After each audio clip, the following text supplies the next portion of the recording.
una resolución del Senado, de la Cámara de Diputados, donde se le daba, en cierto modo, donde se exigía lo que era la construcción de la cárcel. ¿Usted tiene conocimiento de eso? Yo oí algo al respecto, pero hay que entender lo siguiente. Una resolución no es una ley. Aparte de que la cárcel funciona ahí de forma administrativa, tampoco con una ley es que se va a cambiar que la cárcel no esté en ese lugar. Eso administrativamente lo hace la Procuraduría General de la República. Si tú te investigas en la actualidad, la cárcel que se le está llamando modelo, que están haciendo ahora, la está haciendo directamente la Procuraduría General de la República. Es el procurador que escoge en qué sitio se debe de empezar y hacer esos edificios a donde se van a alojar esas cárceles. Como tú muy bien lo dijiste, son guardianes los que van a vigilar y a proteger los reclusos que se encuentran, que ya no son ni siquiera reclusos, ahora se les llama internos. Porque en la historia... por lo menos en el caso del Seibo es un término que no se aplica, ¿verdad? No, eso hace tiempo, señores. Miren, yo no sé si ustedes se recuerdan de la época de Juan Conuco. Juan Conuco era un alcaide de Santo Domingo que sacaba a los presos a trabajar en un conuco que tenía. Y era tan malo que no le daba ni una batatica de lo que ellos cosechaban ahí. Okay, doctor, su opinión sobre la cárcel del Seibo. ¿Qué se puede hacer? ¿Qué debemos de hacer para conseguir la nueva construcción o una construcción de la cárcel del Seibo? Y esta que está dentro prácticamente de la ciudad, poderla mover de ahí. Batallón del Ejército Nacional. Como ustedes sabrán, el Batallón del Ejército cuenta con más compañías, creo que 3 compañías, y ahora en la actualidad solamente tenemos uno.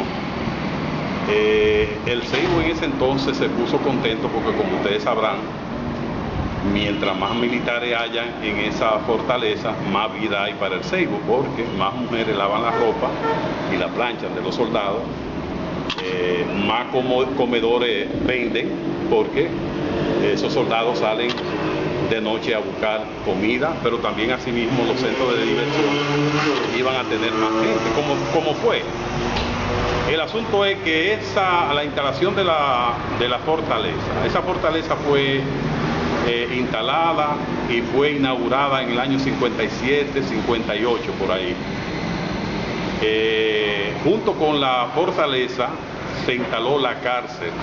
Anteriormente, si ustedes ven los edificios que quedan del lado donde está hoy el Hotel Santa Cruz, todavía ahí queda parado un edificio que era la cárcel de entonces. Sí, ahí quedan todavía los vestigios. El vestigio de ese, exacto. Que por cierto, la idea era hacer un restaurante estilo medieval y poner todas las cosas que existían en la cárcel de ese entonces, pero eso nunca se logró.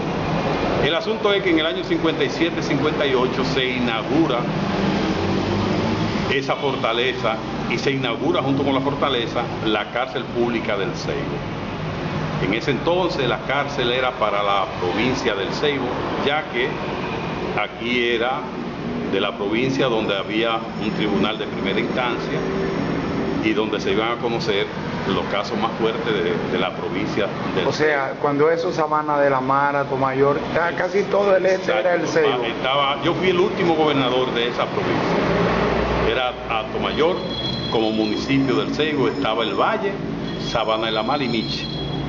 Bien, el asunto es el siguiente. Cuando se inaugura esa cárcel se inauguró para 80 reclusos, 75 reclusos civiles y 5 militares, porque había también una cárcel militar. Ya hoy en día esa cárcel tiene más de 1.300 personas, lo que le indica a ustedes que está súper poblada. Pero aparte de eso, parece que no las autoridades, y cuando hablo de las autoridades, estoy hablando del fiscal, estoy hablando de la República, del encargado de cárceles pero también estoy hablando del comandante del ejército. Parece que no están haciendo las requisas como deben hacer en la cárcel, y por eso hoy en día, fíjense que se está hablando de que encontraron una cantidad de armas blancas. Somos hasta dichosos que esos motines no le dio con matarse los reclusos, porque con tantas armas blancas ahí debió haber habido más de 20 muertos en el día de hoy. En ese entonces, cuando llega el batallón al Ceibo... ¿Eso fue cuándo? En el año 84. No había facilidad en la fortaleza para recibir todos esos soldados. Entonces, no veíamos la forma de cómo conseguir algún otro edificio para alojarlo. Entonces, se ideó hablar con el Central Romana. Lo que hicimos, fuimos a donde Yuyo Montá, que era el encargado de ganadería de Central Romana. Nos reunimos, fue con nosotros el coronel Raúl Pérez Félix, que era el comandante del batallón, y yo como gobernador, y hablamos con Yuyo Montá en el Igueral. En Igueral, allá hablamos en la oficina de Yuyo Montá, y logramos que ellos no se dieran 1000 tareas donde supuestamente se iba a hacer un edificio militar para alojar el batallón.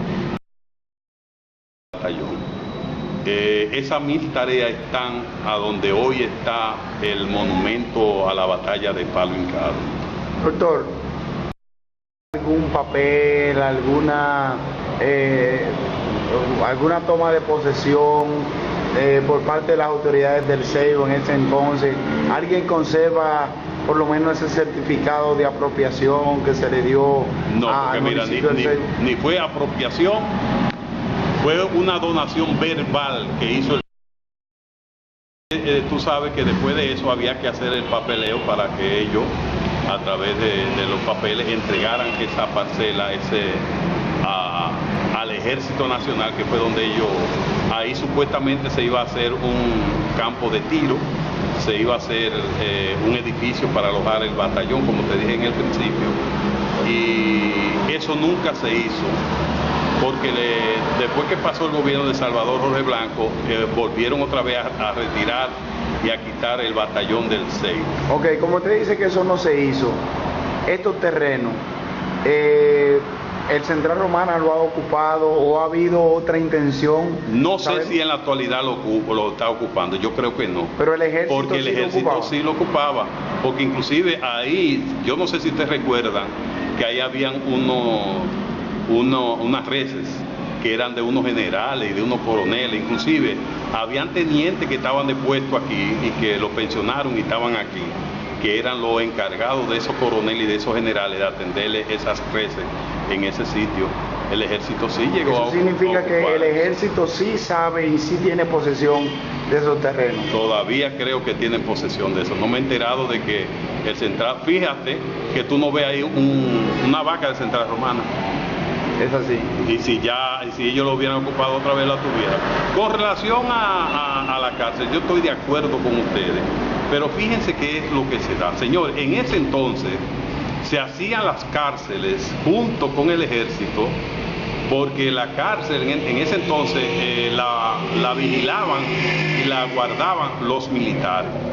Cosas que es un error. Que no es tan nueva, esa ley esa ley fue Salvador Jorge Blanco que tomó la iniciativa cuando fue legislador en los años 78, 82, siendo legislador